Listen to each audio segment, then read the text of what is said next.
Charlie Kirk's murder has become the new rallying point for an entire culture of people who apparently crave a second American Civil War. Now, before I provide examples for you, I want to be clear.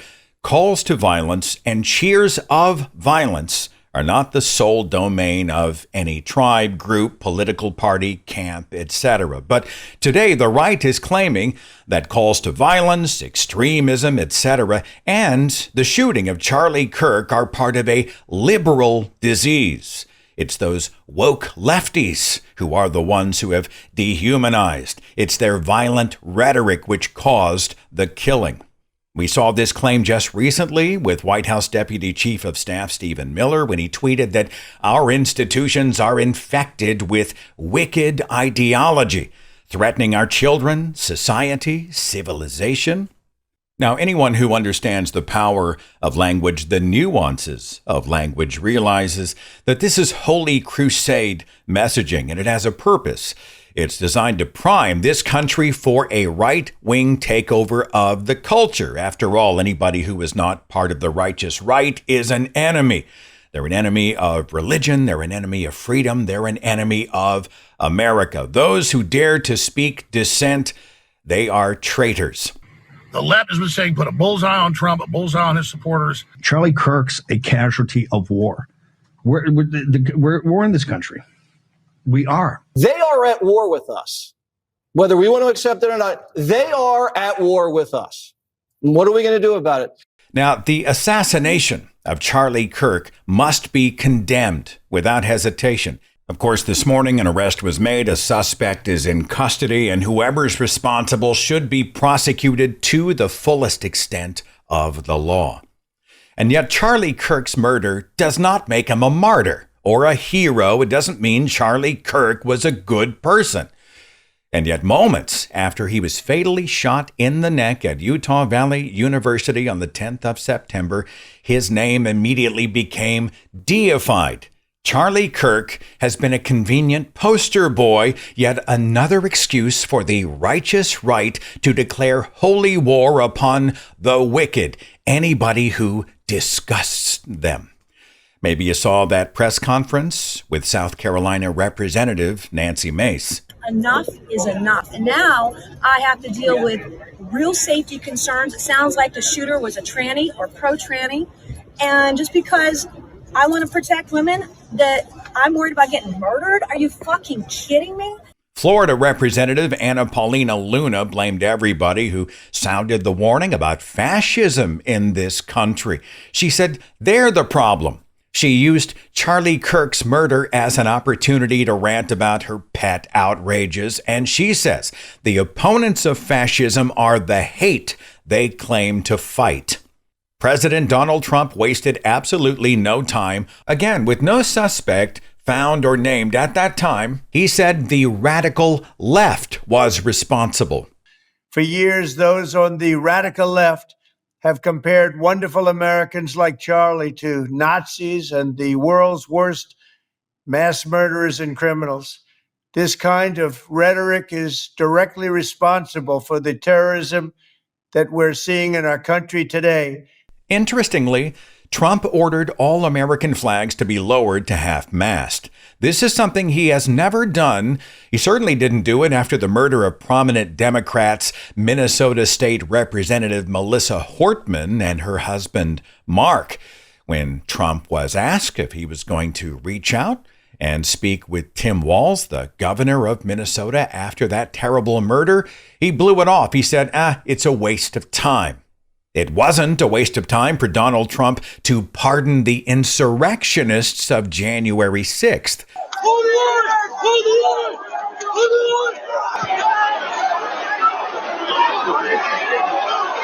Those perpetrators of violence were very special, and they were worthy of his love. Only the treasonous left can be agents of chaos, injury, and death. And using the halls of power, Trump is speaking and behaving in increasingly militarized language about punishing the enemy. And his followers are certainly lining up alongside him or behind him for battle. Social media is loaded with memes like this one. An AI depiction of an indignant and angry red-eyed Donald Trump in front of the American flag. And if this seems suspiciously Adam Sutler-esque, you're not crazy, you're just paying attention. We have Orwellian warnings all around us, from tanks in the streets to the American Gestapo grabbing people off the streets to the golden statues and imposing banners of Dear Leader. Guys like Matt Forney called Charlie Kirk's assassination libtard stochastic terrorism, and the American Reichstag fire, referring to the fire that took place in Germany's Reichstag building 4 weeks into Adolf Hitler's reign as chancellor. The always reliable Elon Musk called the left the party of murder. Again, the shooter's identity was unknown at the time, and yet he blamed it on the murderous left and said if they won't leave us in peace, then our choice is to fight or die.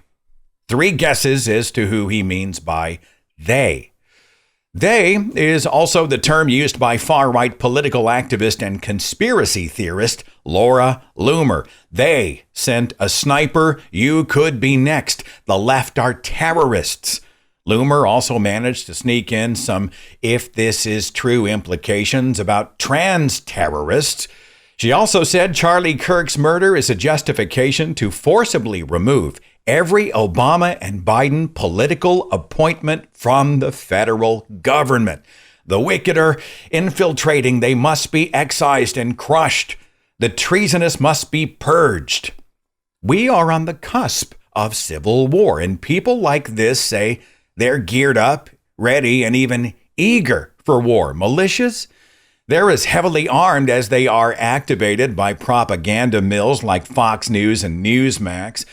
The more popular right-wing bullhorns like Chaya Raychick, who is best known for the Libs of TikTok account, they say things like, "This is war," in all caps. The more these people see themselves as the hammers, the more everybody else is a nail. They will blame the left for everything as they escalate and escalate and escalate. Elon Musk's own AI refuted his claim that the left is the party of murder, revealing that there's no data confirming a partisan monopoly on political assassinations in this country. The Anti-Defamation League's Center on Extremism lists 75% of America's political murders in the last decade to the extremist right. Yet North Carolina politician Mark Robinson, he's not having any of that. He did a church sermon a few years ago talking about the left, the enemies of America, and how to deal with them. Get mad at me if you want to. Some folks need killing. It's time for somebody to say it. Folks need killing. Remember the plot to kidnap and execute Michigan Governor Gretchen Whitmer. That was carried out by right-wing extremists who claimed that she was guilty of treason against this country. They had planned to storm the Michigan Capitol building. They wanted to take hostages and kill people in the name of American patriotism.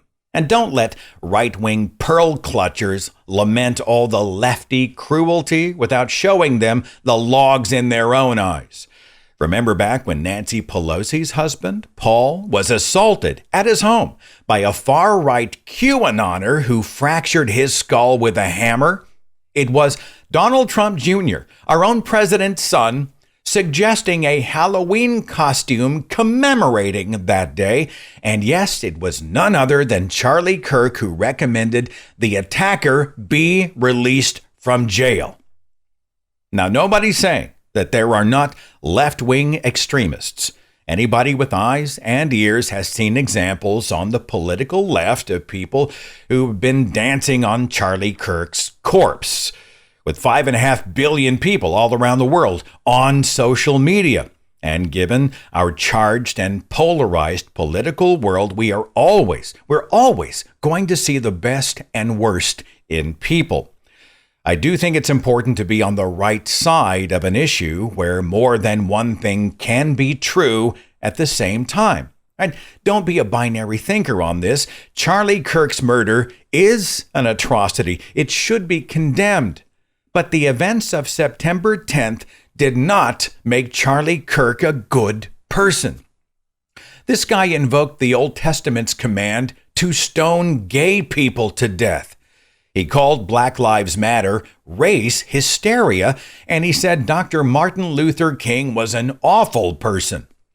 Charlie Kirk said the Civil Rights Act of 1964 was a huge mistake. He opposed diversity initiatives. He called vaccine mandates medical apartheid. He said LGBT people were dangerous to children. He promoted the white supremacist conspiracy theory of the Great Replacement theory.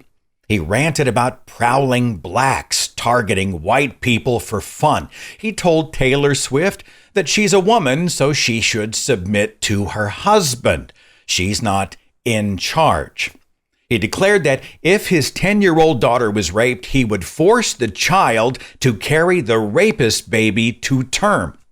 He promoted Nuremberg-style trials for all gender-affirming doctors. He blasted liberals for celebrating a nation that is less white, and he called state-church separation a fabrication of the secular humanist community. And those are just a drop in the Charlie Kirk bucket. This is the GOP's current martyr saint. I don't want political assassinations to become normalized. I don't want extremism to be normalized. I certainly don't want a ministry of truth banging Bibles and crying treason when free people actually do and say free things. And I certainly don't want a new American Civil War. And yet, alarmingly, if what you and I are seeing right now is any indication, there are many who do.